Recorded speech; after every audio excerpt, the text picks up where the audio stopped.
Assalamualaikum warahmatullahi wabarakatuh, anak-anakku kelas 8A. Selamat datang di pembelajaran matematika. Oke, kita akan mulai pembelajarannya. Ibu akan share dulu ya materinya. Iya, sudah muncul. Kenapa gambarnya sama dengan yang kemarin? Karena topik bahasan kita kurang lebih aja bahwa tujuan pembelajaran hari ini adalah memahami dan bisa menentukan luas permukaan dan volume bangun, terutama bangun balok. Nah, misalnya ada suatu peristiwa seperti ini. Nina membeli sebuah aksesoris komputer sebagai hadiah ulang tahun temannya. Dus dari aksesoris tersebut bentuknya balok, ukurannya 30 kali 18 kali 31 cm. Nah, Nina ingin membungkus dengan kertas kado ukurannya 15 kali 40. Apakah kertas kado itu cukup untuk menutupi dus tersebut? Nah, itu adalah salah satu permasalahan yang ada hubungannya dengan bangun balok.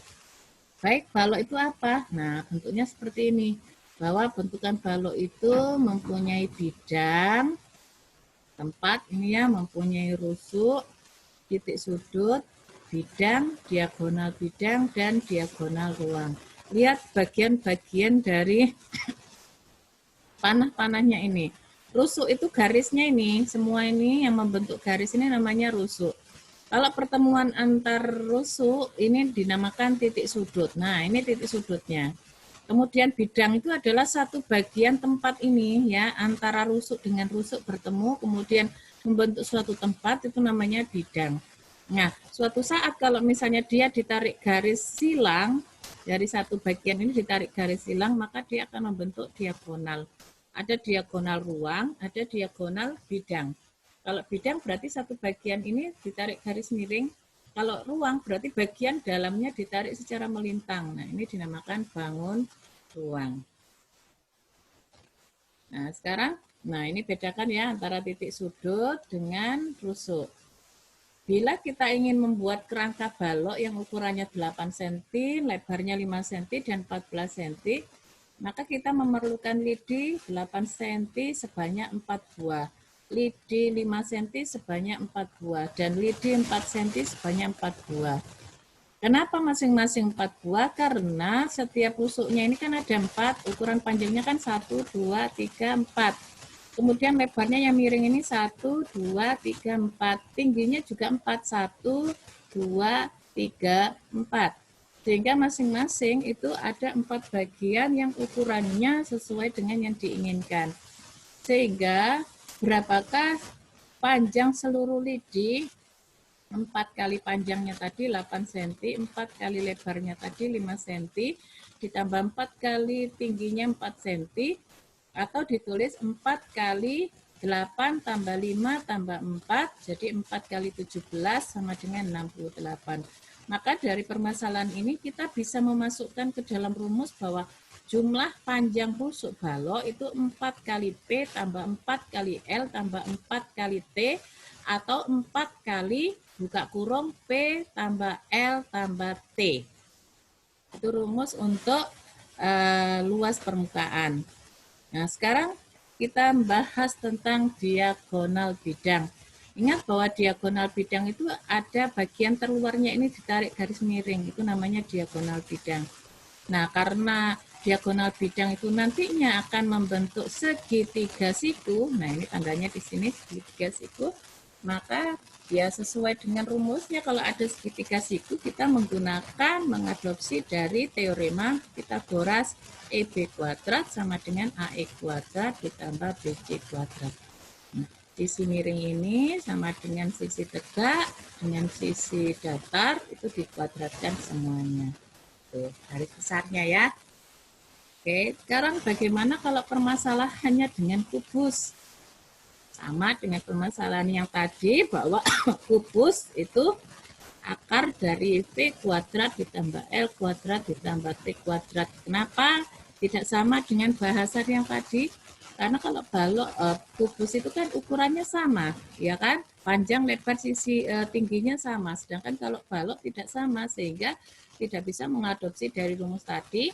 Maka panjangnya sendiri, lebarnya sendiri, tingginya sendiri. Akar dari P kuadrat ditambah L kuadrat ditambah T kuadrat. Misalnya ada permasalahan seperti ini. Diketahui PQ, ini ya, panjangnya ini 23 cm, kemudian QR lebarnya 13 cm, tingginya PR 7 cm. Nah, sekarang berapakah panjang diagonal U? Mana ini? U, Q, R, dan V. Nah, ini panjang diagonalnya ini berapa? Ini kalau kita tarik garis seperti ini.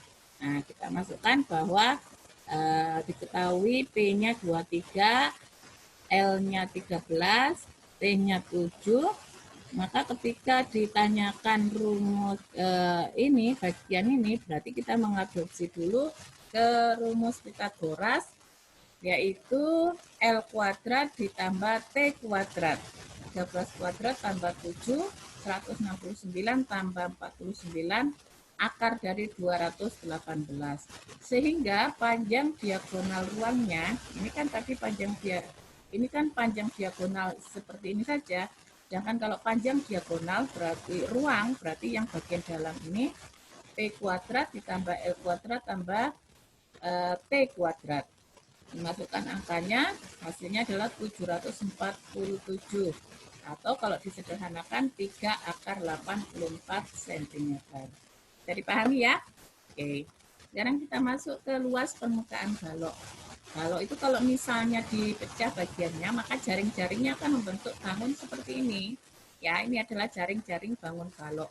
Maka kita harus tahu bahwa balok itu mempunyai ukuran panjang kali lebar, ditambah panjang kali tinggi, tambah lebar kali tinggi. Kalau menganut pada sistem distributifnya, maka bisa kita sederhanakan luas permukaan dari balok itu adalah 2 kali buka kurung panjang kali lebar, tambah panjang kali tinggi, tambah lebar kali tinggi. Ingat-ingat rumusnya ya. Jadi panjangnya 2 kali, tapi pasangannya beda. Satunya berpasangan dengan lebar, satunya berpasangan kali dengan tinggi. Kemudian karena panjangnya sudah ditulis 2 kali, maka satunya adalah lebar kali tinggi. Contoh soal, sebuah balok berukuran panjang 23 cm dan lebar 19 cm serta tingginya 8 cm. Hitunglah luas permukaan balok. Panjangnya 23 cm, lebarnya 19 cm, tingginya 8 cm.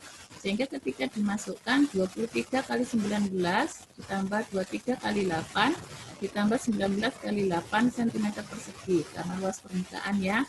Hasilnya 2 kali 776, nilainya adalah 1546 cm persegi.